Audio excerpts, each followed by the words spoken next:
Welcome to the Business and Enterprise Systems Mission Success Podcast. We're here to have conversations about all the great things going on at BES. And today we've got a program we're going to be discussing the Reliability and Maintainability Information System, or REMIS.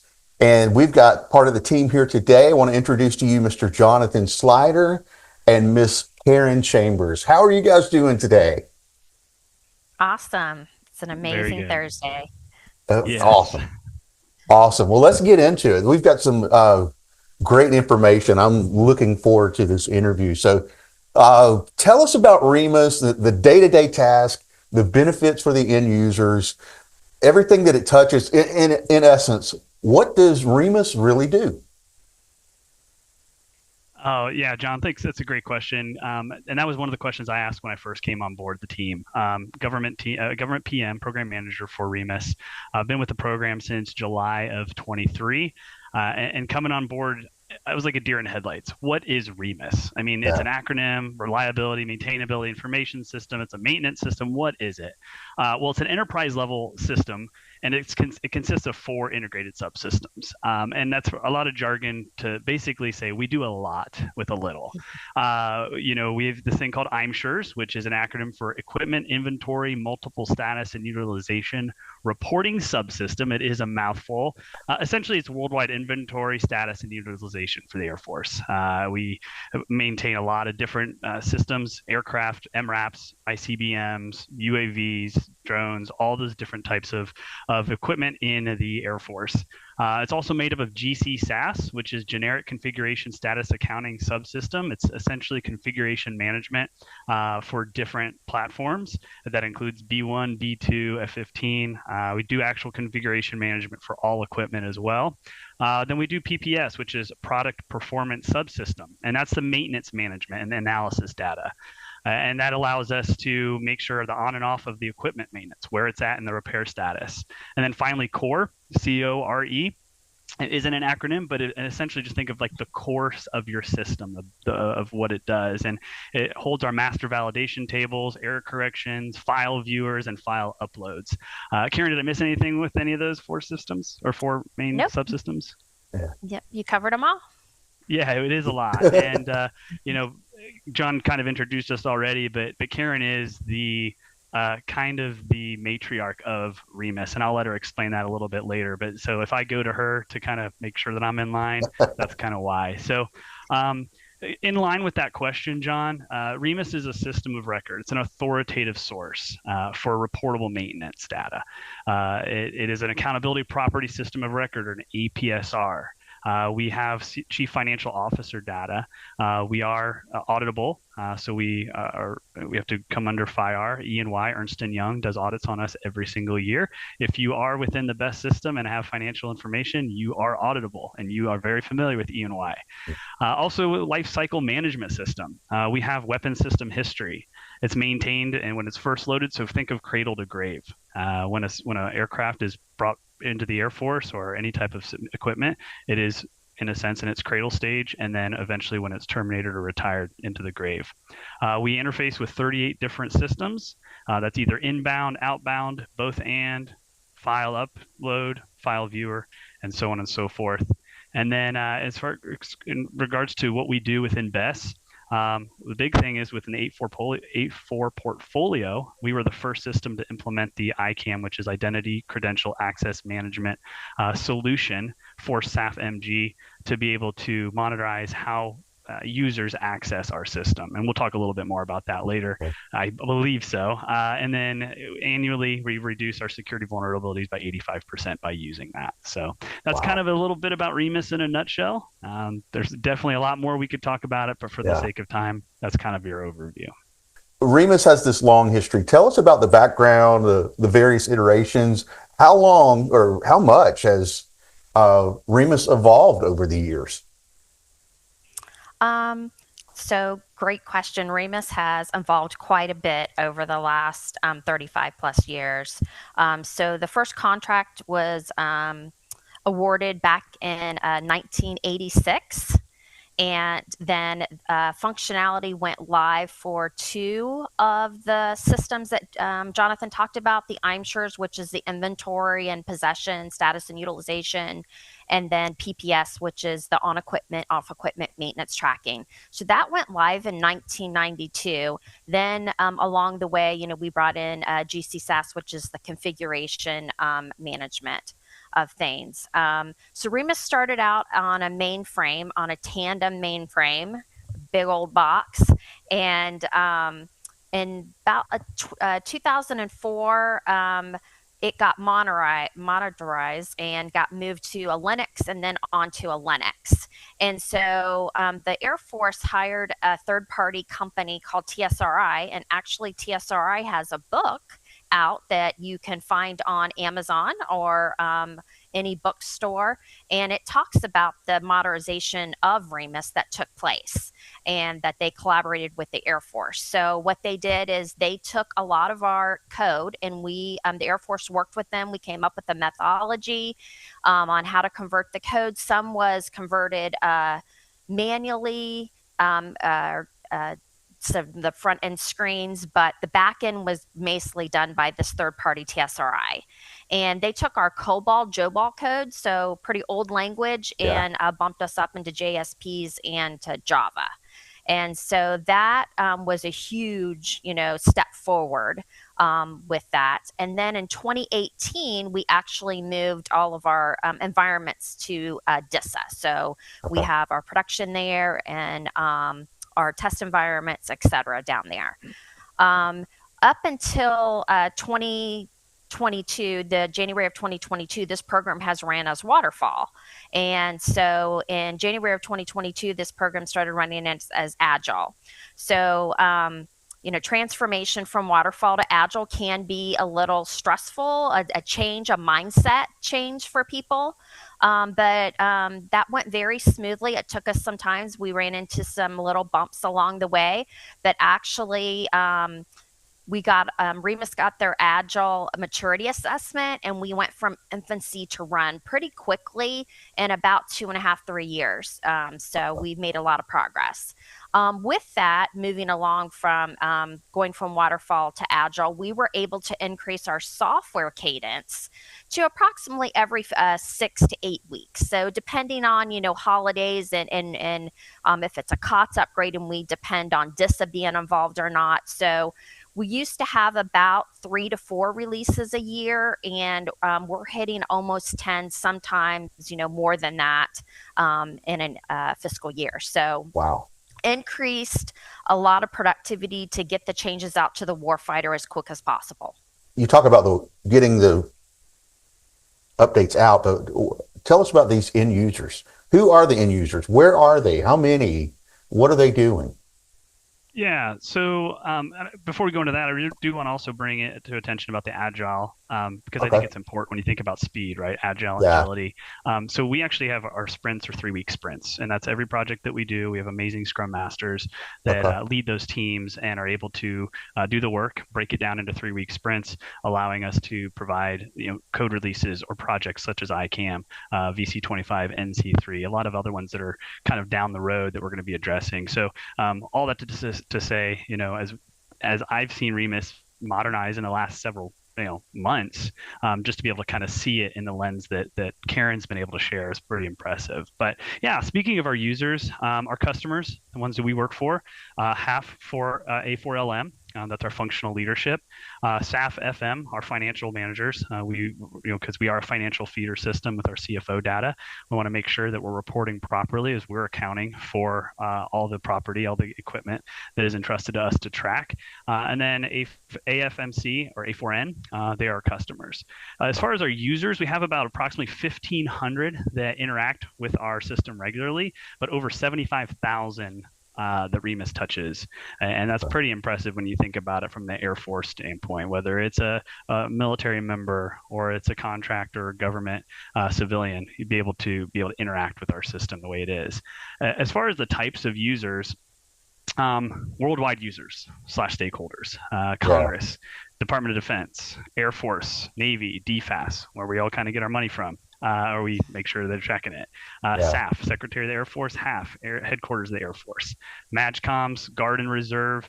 I might keep going and going and going, but essentially, our users are worldwide. They're not just here in CONUS, and so it's just really interesting as I got to learn more about the system and what it does, its capability, its scope, and it's really a powerful tool that all of our users benefit from. And as Karen mentioned, we are releasing regularly our updates, and those include different things such as tech refreshes or addressing tech debt, which is a big thing within BES right now, is making sure that these systems that are software based are making sure that their tech debt is we're limiting our vulnerabilities. Right. We do a lot of different things or special projects, or once again, ICAM, this compliance mandate that came by to make sure that we're addressing these vulnerabilities that have been assessed through audits. Gotcha. Now, I love what Ms. Chambers, what you were talking about a while ago with the different languages and methodologies and the evolution. But in that, with the end users, how are you guys working with these releases, updates to improve their experience? What's going on with that? What does it look like on their end? So Karen, I think you and I can tag team this just because of where the user satisfaction came from. I know and I'm aware that there was a survey done through our REMIS users in 2021. And we're just kind of asking them, what would you like to see? What would you like for REMIS to be able to do, whether it's capability, interface? And so, you think about I remember when the internet came out, right? I was in high school and everything was just dial up and slow and all this kind of stuff. But user interface wasn't something that people really thought about. Now you go to websites and, all the different bells and whistles and what they can do and parallax. And when you speak of like web design, visual design, REMIS and Karen can definitely speak to this from the standpoint of the visual aesthetic of it. And as much as we might say that might be not that big a deal, it really is to the user from functionality standpoint, how you navigate through screens, because you want your information, you need to load or you need to get information from the system.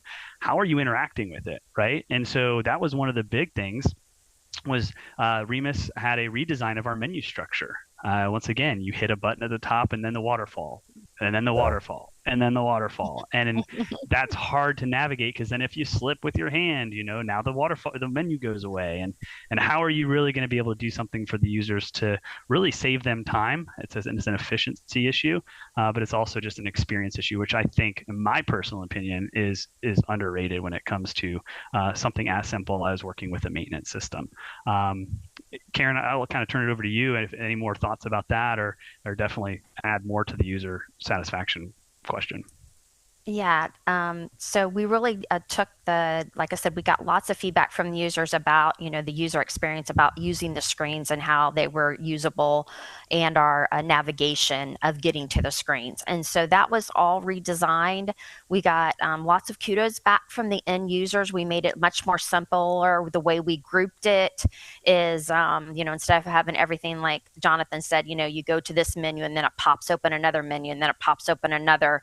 And if you slip your hand, then you got to start all over again. So now the way that it's structured, it's very straightforward for the users to get to, very straightforward to see everything that they want to see at once, very straightforward for them to be able to add their own little menu with their favorite screens that they use all the time when they come to REMIS. So they don't have to go find them. It's just right at their fingertips. Right. Very easily to get to the help files now to look at if they have a question about how to fill out a screen. We made that more simple to get to. So that was a big thing. We still have some more to do, but that was phase one, and we got lots of great feedback. And we worked with the end users on that and showed them, worked with them and got their feedback because they're the ones that are using it every day. So, to make it more usable for them was, our priority. Another thing that we got feedback on was training.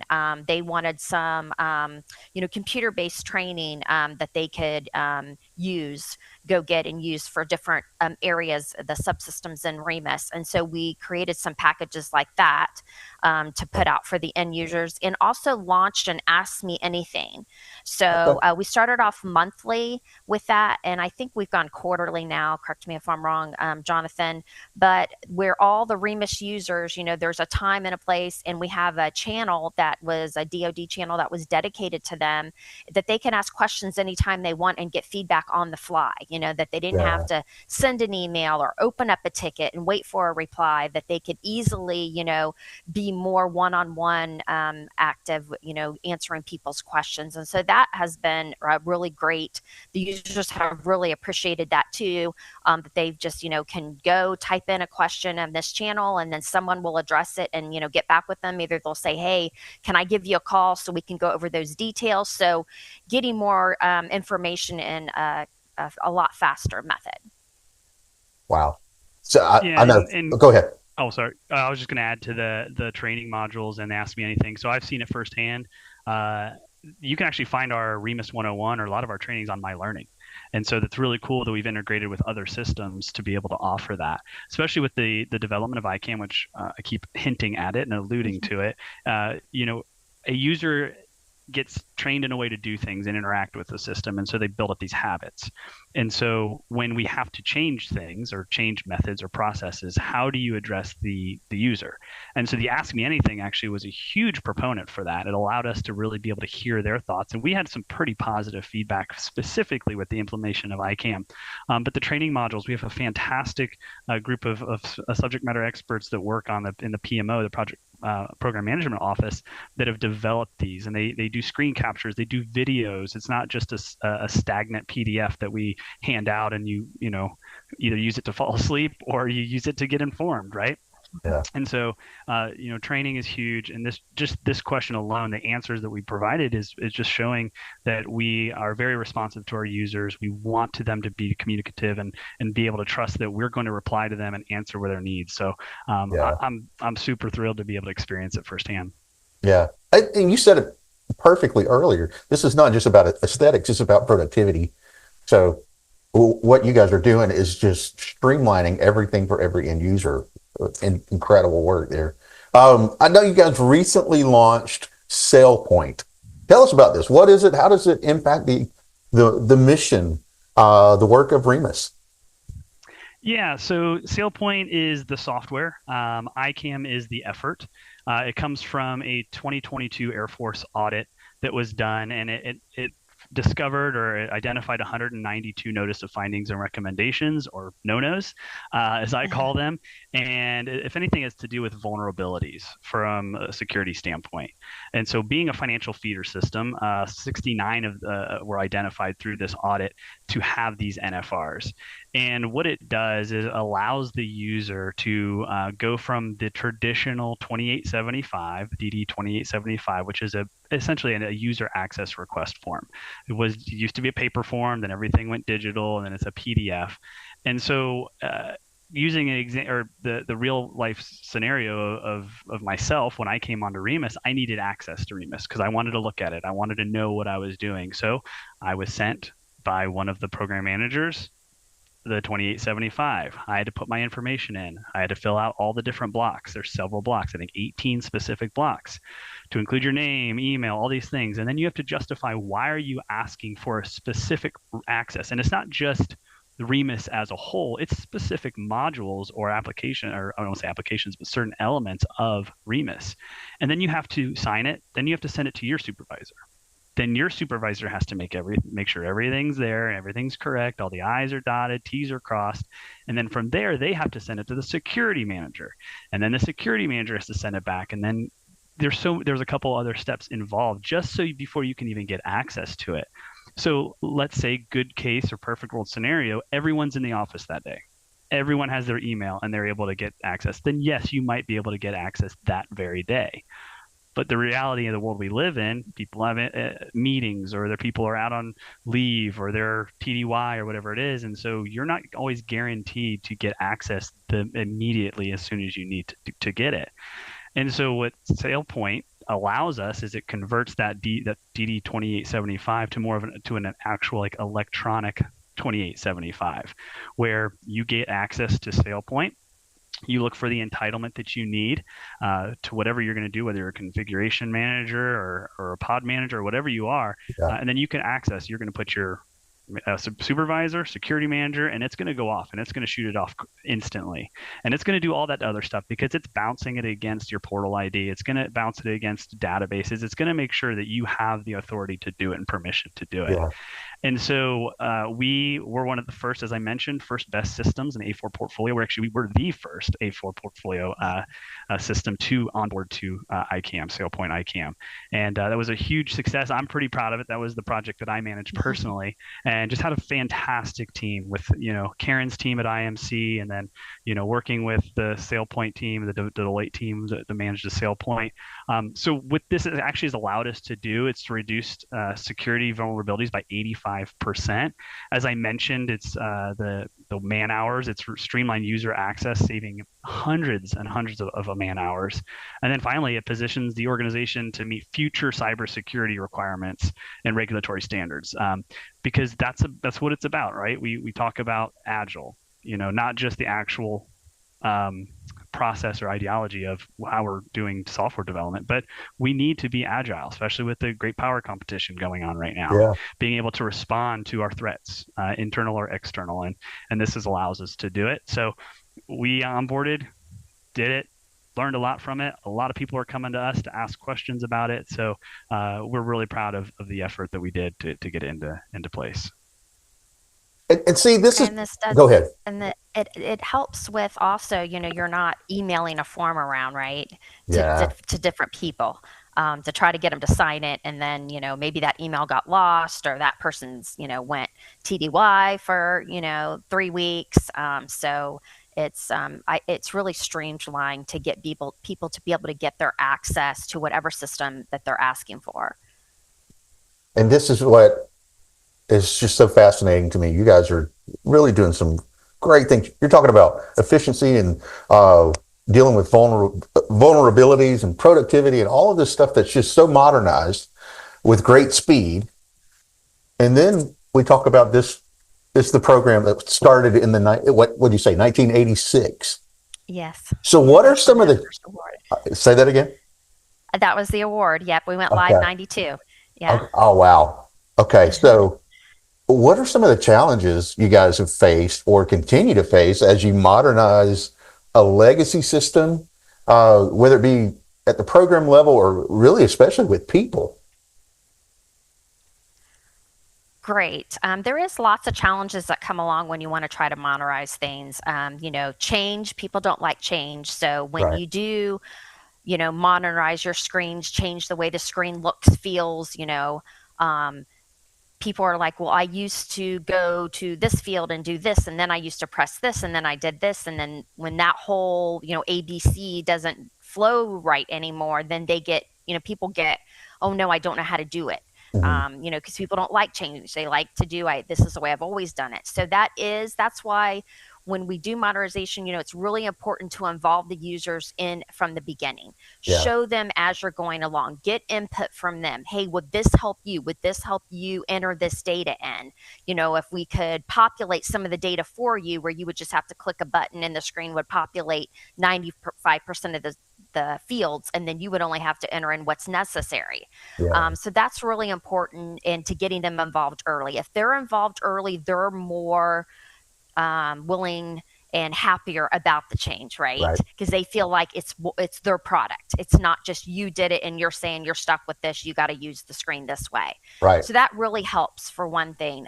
Some of the and training, so before you go live, make sure that, because maybe you didn't get to interact with every user, wasn't involved in the prototyping. A lot of people are busy. We all have lots of work to do.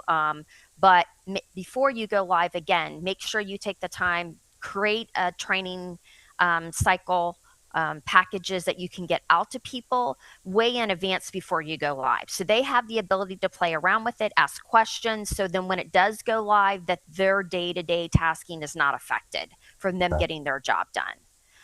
Some of the things is, when you change technologies, you got to train your staff too, right? Who's developing the system. So making sure they're trained and they understand the nuances of this new technology that you're using, and make sure they understand all the vulnerabilities that we don't fall into, and that we're, STIG compliant and we're compliant with everything. So that's one of the challenges, as well as sometimes you have to, when you're changing over, especially when you're changing languages, back Yeah. in the day when we went from COBOL to JOBOL to Java, you have to freeze your code, right? You can't be making changes to the code at the same time that you're, changing it. So sometimes, there's a period of time you have to go into a freeze mode, which does affect getting functionality out to the end user. So it's all of that you have to balance, and you have to look at, what can we do? Can we break it down? Can we do small chunks at a time so we don't affect the end users,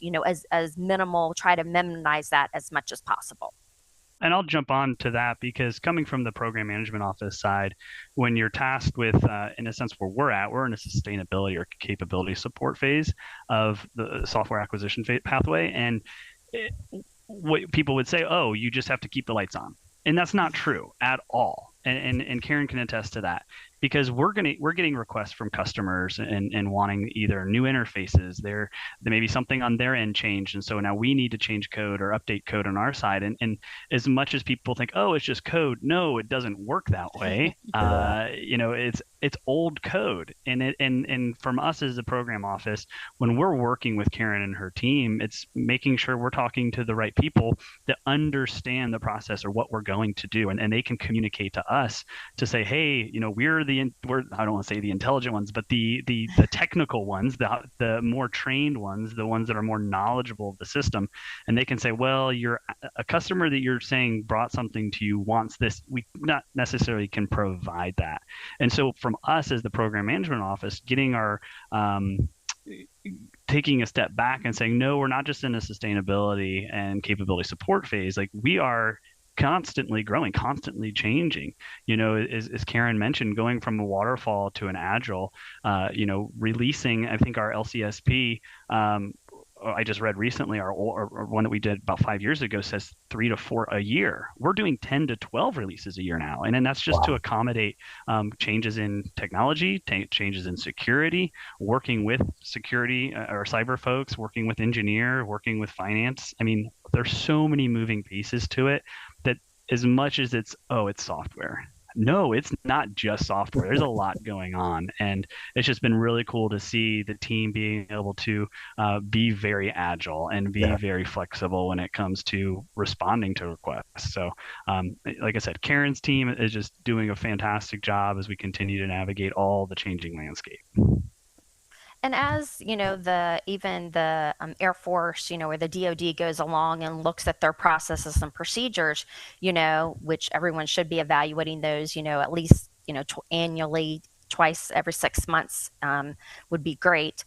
You see different ways, like, well, why are we doing this? Or, oh, we've got this data, or we can analyze this differently and get better results, so we know how to order parts that maybe are failing on these aircrafts.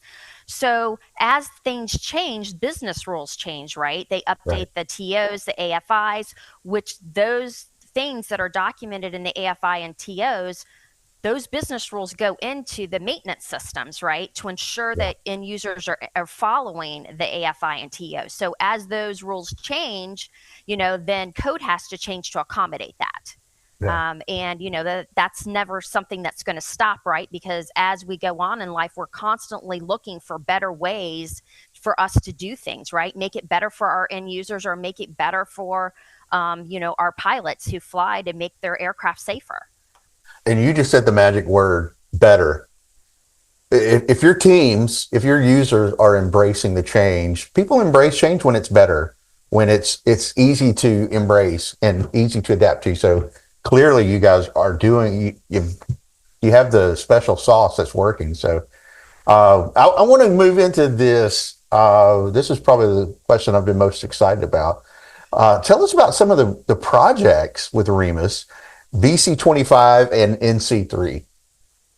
Yeah, so Karen's going to take the bulk of this answer, but just for the viewers that are engaged and were kind of like, hey, tell me more. So it's easy for you to say, oh, REMIS can do this or can do that. Like I mentioned previously, like a customer comes to us and they said they want an interface or they want code changes or they want this, that, or the other. VC25 and NC3 were part of our big six. There was a prioritization when it comes from requirements. ICAM fell into that. That was kind of one of those things that we had to be very flexible when it comes to our work effort and our workload. And so ICAM was not on our radar. It came out of nowhere. And so we had to rearrange some things. And it's kind of tied closely to that user survey that we mentioned earlier. And we were addressing it, and we had a Scrum team working and accommodating those users' requests from the survey. But once this ICAM effort came on board, we had to quickly adjust and say, okay, who's going to do what are we going to do? How are we going to prioritize? But the two other big efforts that a customer did come to us, or two customers specifically did come to us through the normal channels, the traditional channels. They brought funding and they brought requirements, and it was Karen's team that worked through tech approach or tech evals, rough order of magnitudes to be able to, let's see how we can address this, how we can solve this and work this through. So that's kind of setting up Karen to be able to kind of go into a little bit more. We are a CUI system. And so Karen can kind of share a little bit more with what we can share. We're not going to be giving any type of information that you can't find on Google. But it is something that Karen's team has been able to really attack with these two efforts. All right. So for NC3, so I'll let Karen go ahead. All right. So if for NC3 assets, those assets were, they're assets the Air Force owns today, but they were being tracked as type equipment A, as aircraft. And so as I had mentioned of the AFIs and the TOs, there are certain business rules that apply to like a piece of support equipment or a piece of comm equipment or an aircraft or a missile.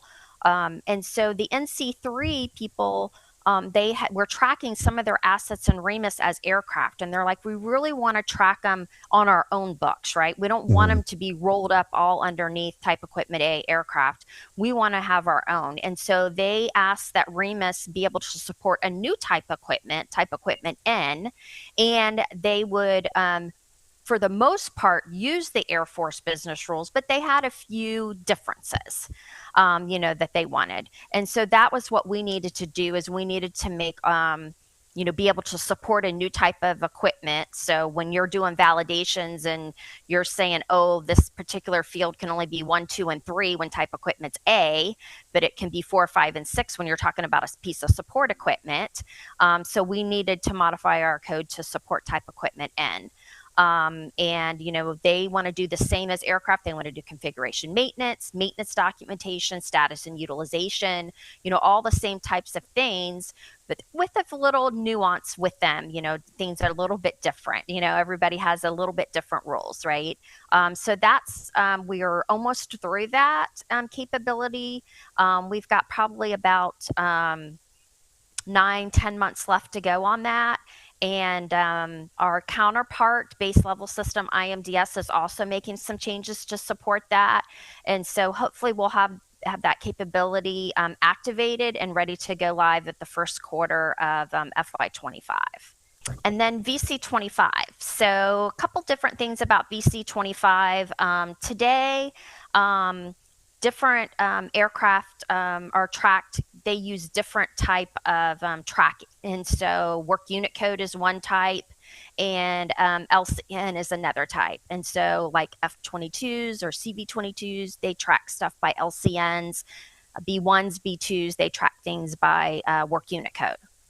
Well, the commercial world uses ATA codes, so Air Transport Association codes. Right. And so the Air Force kind of wants to start aligning with the new fighter jets. They want to start using the same type of concept that the commercial world uses.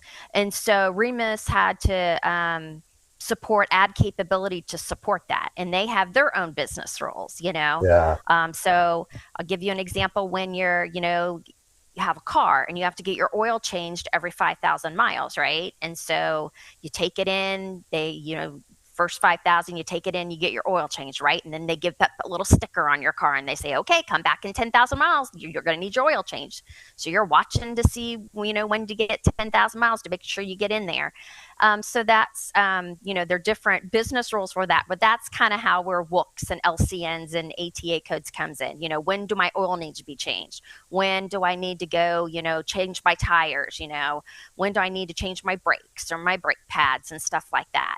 So again, they have their own sets of business rules that are be documented in the TOs and AFIs. So those are new business rules that we had to code for.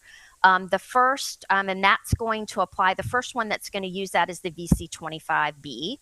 And that isn't scheduled to, the first one isn't scheduled to be delivered to the Air Force till around FY 28, 29. Okay. So we got a ways to go, but we're ready to go with that once they are. Of course, there's other interfacing systems, maintenance systems that need to support that functionality too. So until they're all ready to go, we won't be able to turn that functionality on. Gotcha. Then the second part of VC25 is the White House Military Office and the Presidential Airlift Group. They wanted their data to be restricted where not everyone could see their data. And so we needed to make some code changes so that they're going to say who has access to that data and who can look at it and see it. And so then we had to make some changes to that depending the user that you are. Then when you go to run a report for, how many hours are on, these types of aircraft, that if you don't have that permissions that you wouldn't be able to do that. Right. So that we're really excited about, where that's functionality is going to be able to be delivered. We'll be working with, like I said, the White House Military Office, as well as a Presidential Airlift Group, working on a schedule, but that will be the second quarter of FY 25. And so the thing about that, both of those initiatives is anyone, it couldn't just be the VC25, right? It could be, the F-22 could decide to use this functionality. So it wasn't just designed around the VC25. We did it so it would work across the board. For anybody, if F-35 comes down, they want to play it. The, B-21s, if they want to. So we're really excited about that to be able to get that implemented for for those users. Because we do have some VC25 data in today that they could start using that functionality on. Incredible. You guys are busy, huh? It's not a dull moment on this program. It's very exciting. Believe it or not, it's a great program to work for. That's awesome. And you've also reminded me, I need to get my oil changed. So I appreciate the reminder.